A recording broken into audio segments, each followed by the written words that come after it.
भगवान किसी एक लोक में सीमित नहीं है, इसलिए वे तीनों लोकों में अपना कोई कर्तव्य न होने की बात कह रहे हैं।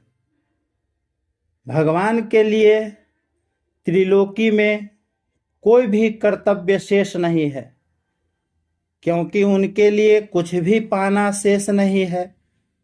कुछ न कुछ पाने के लिए ही सब मनुष्य, पशु पक्षी आदि कर्म करते हैं। भगवान उपर्युक्त पदों में बहुत विलक्षण बात कह रहे हैं कि कुछ भी करना और पाना शेष न होने पर भी मैं कर्म करता हूँ। अपने लिए कोई कर्तव्य न होने पर भी भगवान केवल दूसरों के हित के लिए अवतार लेते हैं और साधु पुरुषों का उद्धार, पापी पुरुषों का विनाश तथा धर्म की संस्थापना करने के लिए कर्म करते हैं। अवतार के सिवाय भगवान की सृष्टि रचना भी जीव मात्र के उद्धार के लिए ही होता है।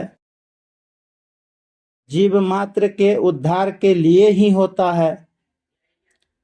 स्वर्गलोक पुण्य कर्मों का फल भुगताने के लिए है और 84 लाख योनियां एवं नरक पाप कर्मों का फल भुगताने के लिए है।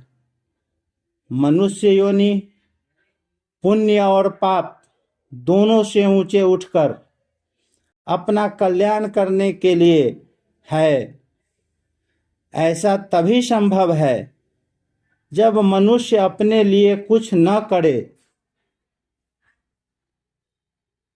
वह संपूर्ण कर्म स्थूल शरीर से होने वाली क्रिया, सूक्ष्म शरीर से होने वाला चिंतन और कारण शरीर से होने वाली स्थिरता केवल दूसरों के हित के लिए ही करे, अपने लिए नहीं। कारण कि जिनसे सब कर्म किए जाते हैं वे स्थूल, सूक्ष्म और कारण तीनों ही शरीर संसार के हैं, अपने नहीं। इसलिए कर्मयोगी शरीर, इंद्रिया, मन, बुद्धि, पदार्थ आदि संपूर्ण सामग्री को, जो वास्तव में संसार की ही है, संसार की ही मानता है और उसे संसार की सेवा में लगाता है। अगर मनुष्य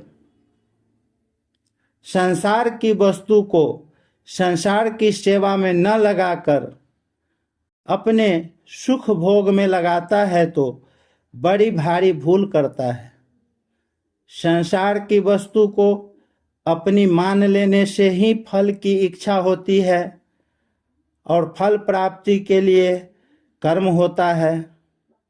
इस तरह जब तक मनुष्य कुछ पाने की इच्छा से कर्म करता है तब तक उसके लिए कर्तव्य अर्थात करना शेष रहता है। गंभीरता पूर्वक विचार किया जाए तो मालूम होता है कि मनुष्य मात्र का अपने लिए कोई कर्तव्य है ही नहीं। कारण कि प्रापणीय वस्तु परमात्म तत्व नित्य प्राप्त है और स्वयं स्वरूप भी नित्य है, जबकि कर्म और कर्मफल अनित्य अर्थात उत्पन्न एवं नष्ट होने वाले हैं। अनित्य कर्म और फल का संबंध नित्य स्वयं के साथ हो ही कैसे सकता है। कर्म का संबंध पर शरीर और संसार से है, स्व से नहीं। कर्म सदैव पर के द्वारा और पर के लिए ही होता है, इसलिए अपने लिए कुछ करना है ही नहीं। जब मनुष्य मात्र के लिए कोई कर्तव्य नहीं है तब भगवान के लिए कोई कर्तव्य हो ही कैसे सकता है।